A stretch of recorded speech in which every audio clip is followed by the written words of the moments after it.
Well, he's dubbed the great communicator, and now there's new insight into the secrets of President Ronald Reagan's success.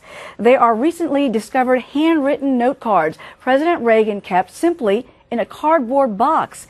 Historian Douglas Brinkley, who edited Reagan's secret diaries, was given the task of organizing those notes and now has a new book out called The Notes, Ronald Reagan's private collection of stories and wisdom. And he joins us now from Austin, Texas. Welcome. Nice to have you here today. Thank you.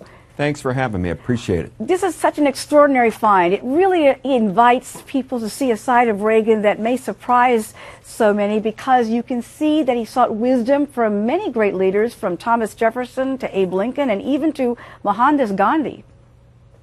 Well, that's right. He read an incredible amount of material in the 1950s, because he used to have to crisscross the country for General Electric, give over 200 speeches a year, and that's a lot of airplane miles, bus miles, and lonely time in motels. And so he'd read a lot of books, and he extracted some quotes from that. A lot of people surprised you, like you mentioned Gandhi, or his admiration for Whittaker Chambers, the novelist Thomas Wolfe.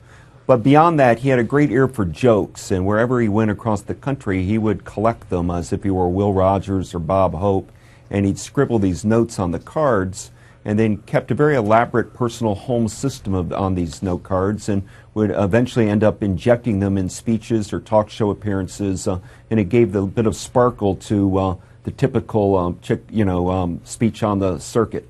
Well, these notes were discovered just last spring. Why are they just now coming to light? Well, the Reagan had a centennial this past February, and in preparation for that, the Ronald Reagan Library out in Simi Valley was starting to do an inventory of their holdings, clean out the basement, so to speak, and maybe find some new artifacts. Suddenly, they opened up these boxes, and they were filled, brimming with these note cards that Ronald Reagan kept, and I was kind of called in as a historian to edit the book, The Notes, but they're all in Reagan's handwriting, and he used both sides of a card, and they're in different color pencils or pens, depending what he was carrying with him that day.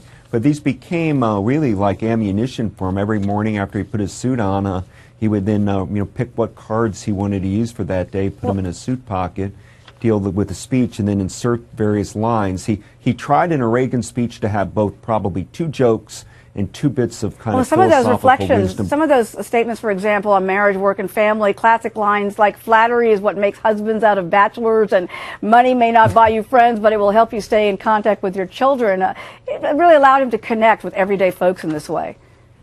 Absolutely. I chuckle when I hear those lines, and people laughed. And if you go back and look at some of Reagan's speeches, you'll see, even on serious policy issues, and many of these speeches were about the Cold War, nuclear arms race, he tried to weave in a joke or two, certainly at the beginning and at the end of a speech, oftentimes in the middle, just to bring a little levity to it. It's what made Reagan the great communicator. He was a tradesman. He was a person who thought about communications as a skill, and these note cards were his tools, just like a carpenter has tools or a plumber. These were the tools of Ronald Reagan. Indeed. Fantastic book. It's definitely worth the read. Douglas Brinkley, thank you so much for joining us today. Appreciate it. Thanks.